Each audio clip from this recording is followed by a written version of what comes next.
As promised, we're providing straightforward answers to the most random questions from job seekers and employers. This is Ask Qwalifize. This week's random question is, what are some additional steps you should take when navigating your job search?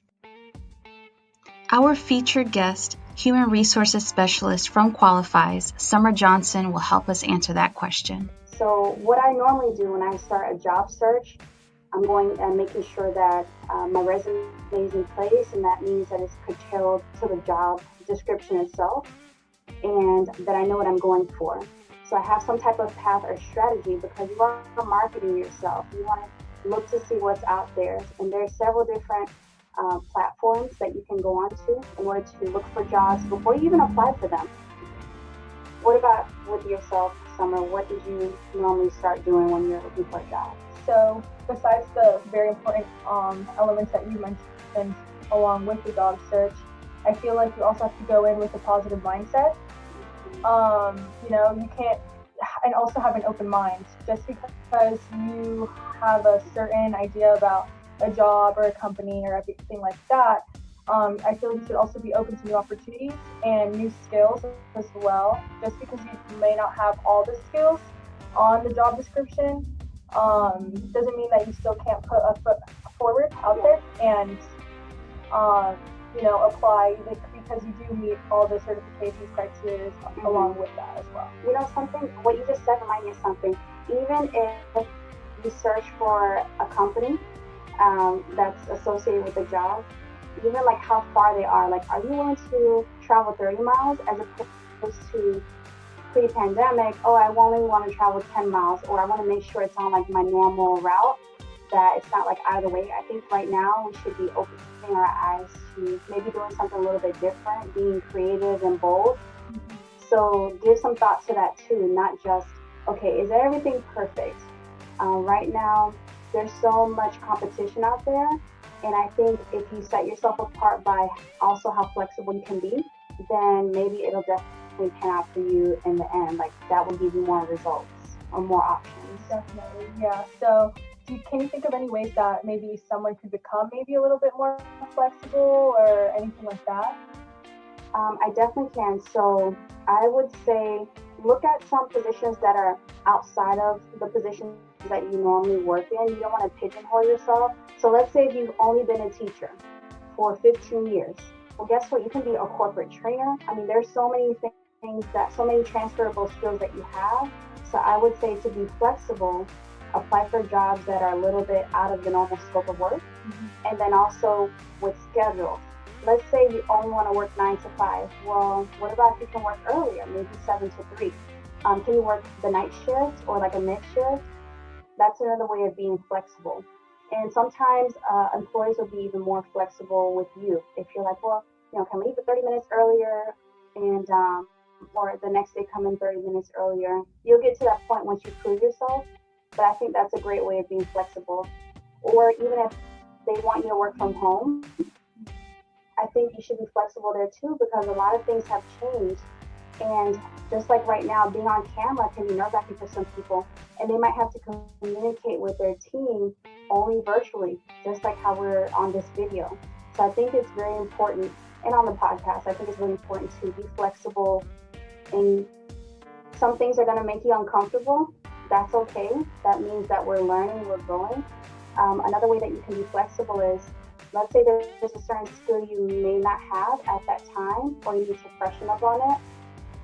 Teach yourself, go online, go on YouTube, Udemy. There are a lot of different things out there that will help you become more agile and help you be more of an asset to the company. Mm-hmm. And then be flexible as in picking up an extra skill or learning the extra platforms.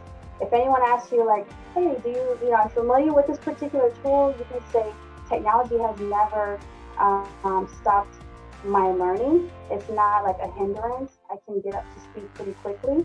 So you can be flexible in that manner too. Exactly, and I feel like to go along with what you were saying as well, another part of being flexible is to kind of start with what you know already. I feel like there's so many different tests and like little things like that online that you can do that will kind of help broaden your ideas on this career. employer would be ideal for you. So I really encourage you to kind of like take that step and really what is the website that we always recommend? ONET? ONET. Yes, ONET. ONET will help you not only see like what skills like a particular job usually has, but where those skills can take you. Like it goes to a whole other level. Like, okay, if I'm a junior and let's say a junior program, a junior analyst, well, you can see that the next step might be, a senior analyst, and then you have like a project manager. It really shows you what your future can hold, and then you'll see that you already have a lot of those skills, and then by doing the skills testing on your own, you're able to present those new scores to any employer in an interview or even beforehand when you're applying for jobs or in an email. Yeah, that's a good idea. Right? Yeah, I like that. Yeah. So I feel like a lot of people just think just applying to jobs, that's the only thing you need to do. But I feel like along with that, there's just so many other things you could do to kind of the preparation. Yeah, to prep for even starting to apply to jobs. Yeah. Some of those things, not only you want to make sure that a company is right for you, it's a good fit, so you do need to research the company. Don't be so, don't settle. Sure, you want a job, and I know that you do have to, it depends on the urgency, right? Like how bad you need something, totally understand that, get it, been there, done that. But I think it's really important to look at maybe reviews online. Just remember that a lot of people,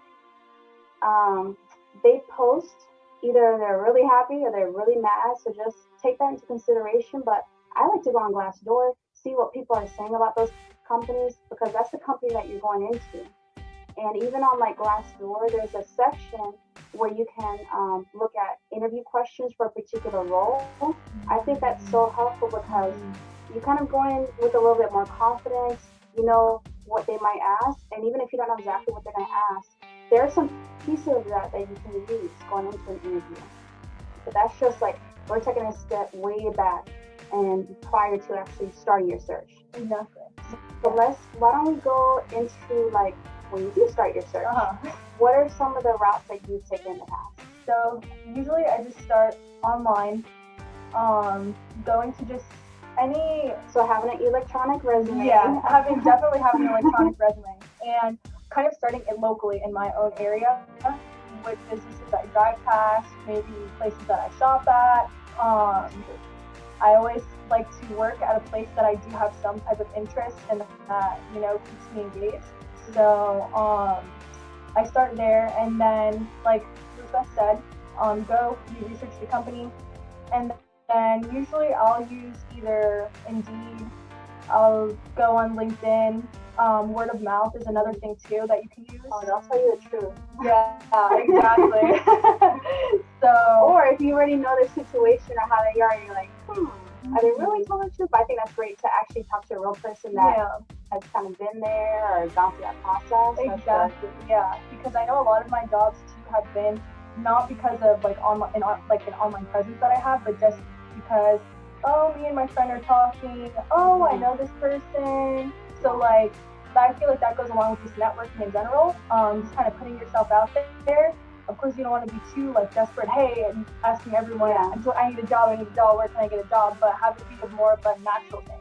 I want to jump in really quick. You said networking. I actually didn't know or learn about networking until I was older, or knew that it had a name, right? And I thought that saying about it's not what you know, it's who you know. I hated that because I felt like it was so it's like having an angle, talking to a person so you can get something from them. But I talk to a lot of people, you're like, hey, there's a sale at Macy's, or there's a coupon for something, you want to share the news. Exactly. And with that being said, I think it's so important to let people know, hey, you know what? If you hear anything, I'm on the market, right? This is what I can provide to a company. These are my skills. And it's so much better. People like to work with people that they get along with. Exactly. And someone they know someone. I mean, you're networking, not to necessarily get something out of anyone, because you can help someone in a certain way. I know a lot of people that, especially small businesses, that they're like, I'm only hiring this person because I know that they know so and so, because they can be a great. They can attest to their work. Like, when you call references, those people are always gonna like give the best of the best type of reference, an opinion. But when you know someone, they can say, look, honestly, they're talking to them in the background without even being in front of you, so they can be honest. And so I think that's a great route to take. Yes, definitely. So since we're talking about job searches, we're a staffing consulting company, and we specialize in the technology, human resources, and administrative spaces. So I, of course, am very biased towards staffing agencies. There have been so many opportunities in my past where I was able to get my foot in the door with the company, even starting out as a temp, and it evolved into a permanent role and then a leadership role. With that being said, I want to take away the stigma of staffing agencies only have temp jobs. Or a lot of people think, temp agencies are just like day labor, and where there's like it used to be called blue collar, or what's called like industrial or blue collar jobs. But a staffing agency, they're so reputable because they already have a lot of the relationships built with their employer clients. Like, they know the companies that you're trying to go after. So I would definitely, as part of my job search, go into each like Google search staffing agencies, register in each one of their portals, and just like with ours, you can go to our website. You can go under Job Seeker tab. It'll show you at the Career Center. You can see what jobs are open there. And then if there's something there that doesn't suit you, just join our talent community and you can upload your resume. So we would prefer to look in our database to see if someone is a great fit, as opposed to just throwing it out there and posting it, which is what a lot of companies do, just to see. It's kind of like throwing something against the wall and see if it'll stick. I want to go with our people that are already in the database, and that's what a lot of staffing companies also like to do. Thank goodness, because of our size, we can really pay attention and have one-on-one conversations, whereas, not that there's anything wrong, because we all want to grow. Large corporations don't have that kind of intimate time and talk with their candidates, and so we're able to just build a relationship with them. So I would say definitely go after staffing agencies before you call. Go onto the website, see what's there. You'll get all of your answers if you just do your research, because if you're normally candidates will call us and we'll point them back to the website, but with the phone call, we also do give them great tips, and we refer them to different staffing agencies that we have a good relationship with. So I would say don't knock it till you try it. Staffing agencies have permanent roles, meaning they're full-time roles. They could be contract to hire, where it's kind of like a trying time where like on a probationary period, and then there's also like temp jobs. And I know several people who their bread and butter is working temp jobs. Like, that is their lifestyle. They love it. There's a lot of flexibility there. So it just depends, but I would definitely consider that as a route when it comes to job searches. Check out episode 5, part 2 next.